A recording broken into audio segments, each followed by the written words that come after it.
Tonight's opening reception for our new enlarged and enhanced exhibition, The Birch Trials at Fraunces Tavern, in its new larger gallery in the historic Fraunces Tavern building at 54 Pearl. I think many of you have seen it, but if you did not see it on your way in, take a few minutes after this brief remarks to see it on your way out. I'm Peter Hein. I'm president of Sons of the Revolution in the state of New York, owner and operator of the Fraunces Tavern Museum, and owner of the 5 historic buildings, including Fraunces Tavern, that we preserve. We're delighted to have so many members of our New York and even international communities present. Before recognizing a number of our guests here tonight, I'd like to call on Craig Weaver, who is the co-chairman of the Museum and Art Committee. Craig played a key role in conceiving and curating and creating and developing the exhibit, and would like to provide some brief background about the exhibit. And Craig will then be followed by Scott Dwyer, our executive director, who will talk about the work of the museum and in particular recognize the museum staff who are responsible for much of the work on the exhibit. So Craig, please, the floor is yours.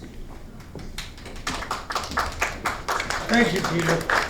And thank you everybody for coming. We really appreciate it. I live in Virginia, so I'm on the phone doing this with this place every day, all the time, but it's not the same as seeing it. So it actually was the first I saw it completed today, as well as our new little theater. And I gotta admit, I'm pretty proud of both of them. I think they really are quite great exhibits. We opened the exhibit, the first one on the Birch Trials, a year ago in June. It was very, very successful. It drew an international audience. The school children loved it.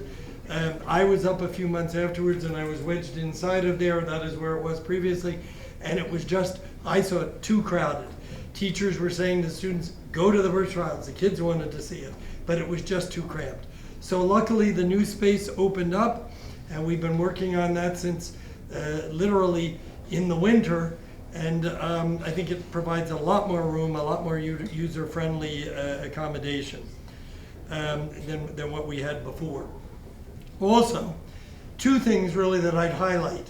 I won't go into the whole thing as I did a whole long talk the last time on Birch Trials, but 2 things are really of significance.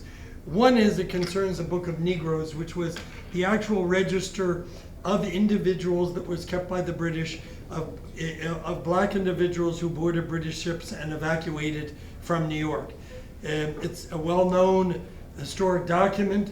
There are a couple of copies of it. One of them is in Kew in London, which I went over to England and did research throughout the entire thing overseas. Another copy of it was actually given to Colonial Williamsburg.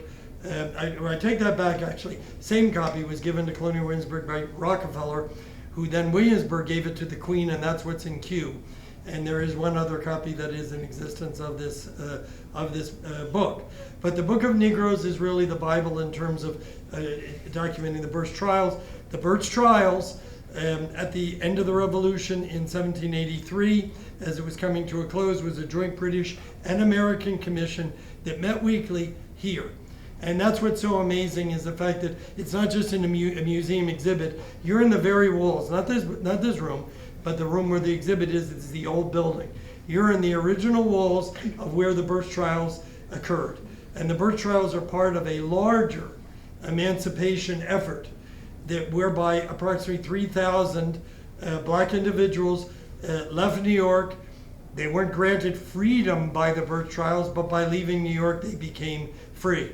So it is largely the largest emancipation effort in America prior to the Civil War.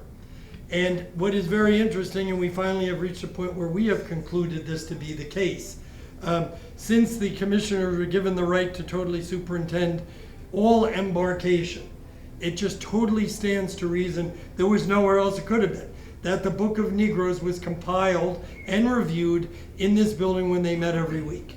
Okay, it was then scribed by professionals probably in Carleton's headquarters because it's all wonderful penmanship and this type of thing, very uniform. But there is just nowhere else that it would have made sense where the British and the Americans would have been present. So we have now taken the stand, and I think in the new exhibit it's pretty clear, we do feel that that was done there. The second thing that is a wonderful discovery that we have is the fact that we always had all the information on Birch Trials. We also had all the information about that a whole lot of individuals were involved, but we had not been able to connect the dots between Birch Trials and the Book of Negroes.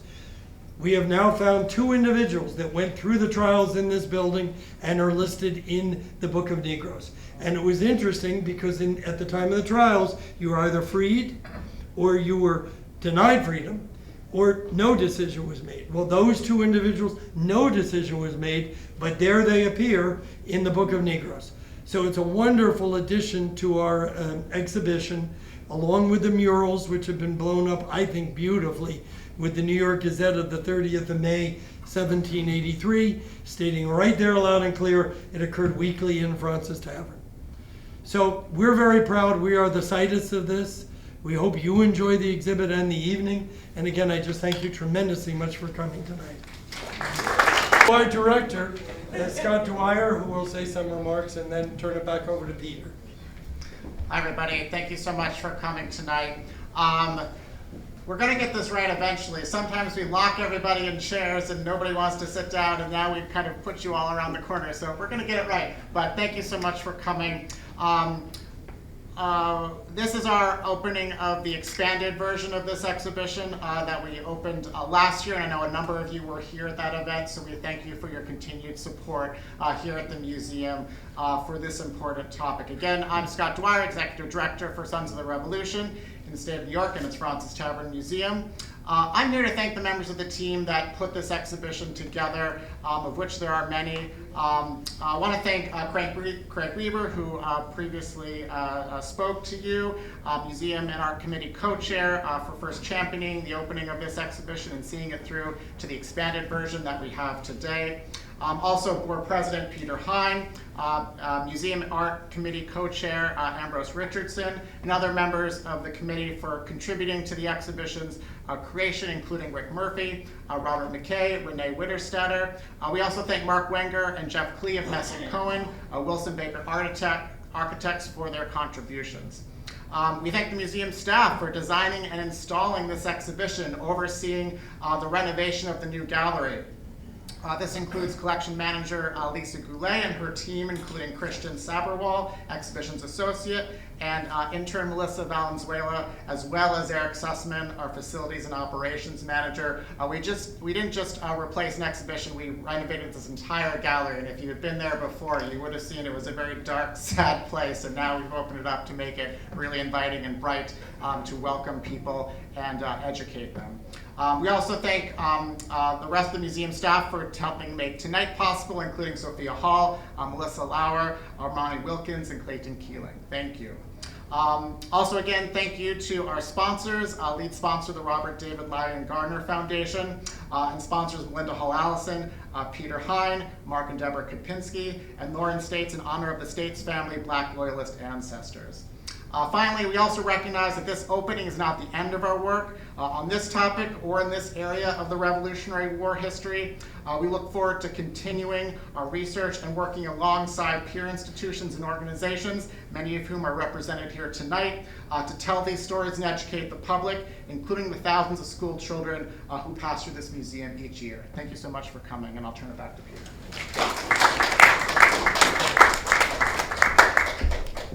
Before we conclude the program part of tonight's reception, I'd like to recognize some special guests who are here tonight.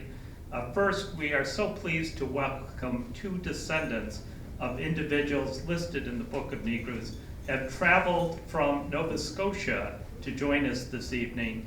Andrea Davis, the Executive Director of the Black Loyalist Nova Scotia, and Liz, or Elizabeth Cook Sembu, who is also here with members of her family. So Andrea and Liz, thanks so much for the long journey from Nova Scotia. And Andrea and Liz will be speaking at dinner to give a little bit more of their family background.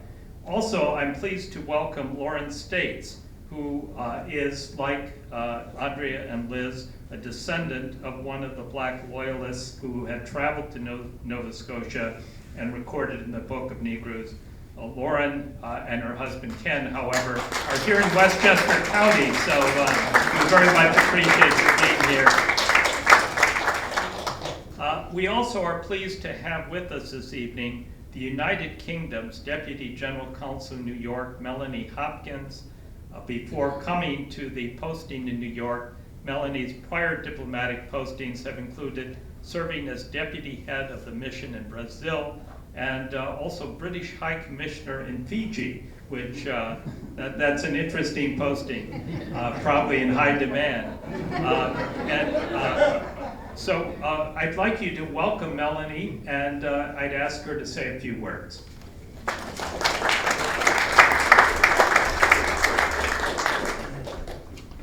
Well, good evening, ladies and gentlemen.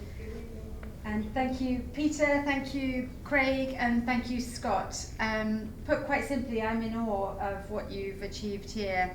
And as we come together to recognise and to celebrate a joint American and British commission, it is a real pleasure and an honour for me to represent the British government at the opening of this expanded exhibition. And I think what's so powerful about this is the exhibition is shining a light on a period that people don't really know as well as they could. But as we're seeing tonight with descendants from the Book of Negroes and from people who were evacuated and emancipated during this period, a period that had real consequences at the end of the Revolutionary War. In the United Kingdom, this month, we are proudly celebrating Black History Month. We are proudly led in the Foreign Service by a Black British man who, having hosted him in New York last month, is deeply, passionately proud of his heritage, including being from Guyana and having moved to the UK as part of the Windrush generation. And so it's deeply moving to come and see this episode of history and connect it to the here and now. And the fact that many of the Black Loyalists who evacuated with the British Army travelled to Nova Scotia, it's just fantastic to have the descendants with us tonight. At the British Consulate in New York, it won't surprise you to know that we spend a lot of time thinking about the future of the UK and the US relationship, creating that next chapter of history, whether that's in AI, whether that's in business, whether that's in philanthropy, because we know that the UK and the US together are an incredible force for good. But we do that with deep humility, because that proximity is grounded in our history. And as we look forward to the future, we remember our past. And tonight is such a great opportunity to come together and to reflect on that history and be reminded of that special relationship that continues to be so impactful today and will hopefully remain so for a very, very long time. Thank you very much.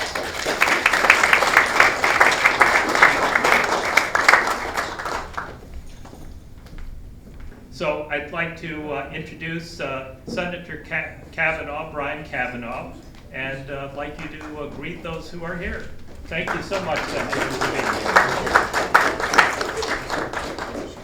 Thank you. It is a very busy evening and a little bit late, but very happy to be with all of you tonight.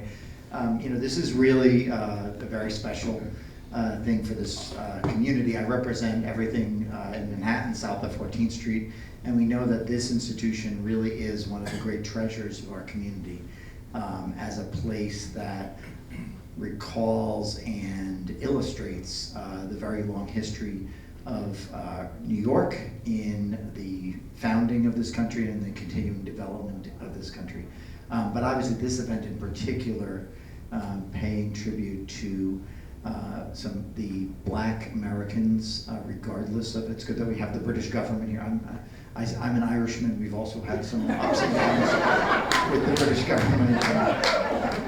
perhaps the events that we're commemorating tonight were not the best moment of U.S.-British relations, but you know, we're very proud of the very long and critical relationship with the UK, between the UK and the United States. But also just to commemorate this extraordinary turn of events where very early in history, Black Americans were engaging in the great struggle of that time. And we know that, like all Americans, some chose the side of remaining as part of the British Empire, and others chose the path that won out in that period, being part of the revolutionary struggle. But in any case, we know that that was an extraordinarily difficult time in our history. It was certainly a remarkable time for the people who participated in that, and to have this history kind of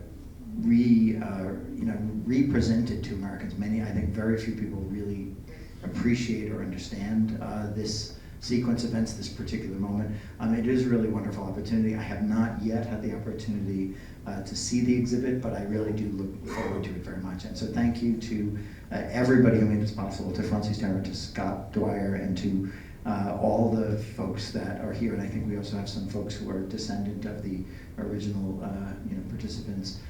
So thank you also for being here tonight, and thank you for the opportunity to speak with you for a few minutes.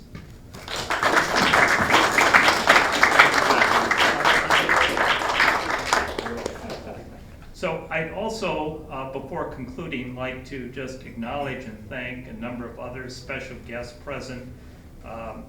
Judge William Kunz, who is here with several of his law clerks. And Judge, thank you, and thank you for introducing your law clerks to this museum and the exhibit. Stacy Bell of the Afro-American Historical and Genealogical Society of New York, and Jacqueline Long, the Society of the First African Families of English America. Camus Ware, founder and creative executive officer of the Black Gotham Experience, who's here with his wife. And then a number of the officers and members of the board of Sons of the Revolution in the state of New York are here. And then board members Ken Chase, who is also a member of our Long Room Association Plan Giving Society, Tom Lofton, and then of course Craig Weaver, who has spoken already, our co-chairman of our Museum and Art Committee, also member of the Long Room Plan Giving Association, Ambrose Richardson, co-chairman of the Museum and Art Committee, and also my predecessor as president of this organization. Another member of the Museum and Art Committee who's present tonight is Renee Witterstetter, who, among many other contributions, has curated the Cloak Crusader, George Washington in Comics and Pop Culture exhibit in the room next door, which if you didn't see it on your way in, please take time to see it. We also, of course, our society, Sons of the Revolution in the state of New York, is dedicated to preserving the memories of those who fought for American independence. And as I've said, it's 250 years ago, and so we're all friends today and great allies today with the British. But consistent with our purpose in designing the exhibit, we have recognized not only the Black loyalists who left with the British Army, but the tremendous contribution of the Black patriots to the American cause for independence. And so it's appropriate that we have many members of the Daughters of the American Revolution here tonight. Melinda Allison, who is also the Senior State Registrar for the Children of the American Revolution. Ruth Hunt, Alicia Riguez, Muriel Roberts, and is there any other DAR members present here? Okay, so thank you for representing the American side tonight. Scott mentioned our exhibit sponsors. We very much appreciate it. If anyone else has an interest in becoming a museum sponsor, we'd be delighted to talk. Just see me or Scott. So again, thank you very much, and glad that all of you could be here tonight.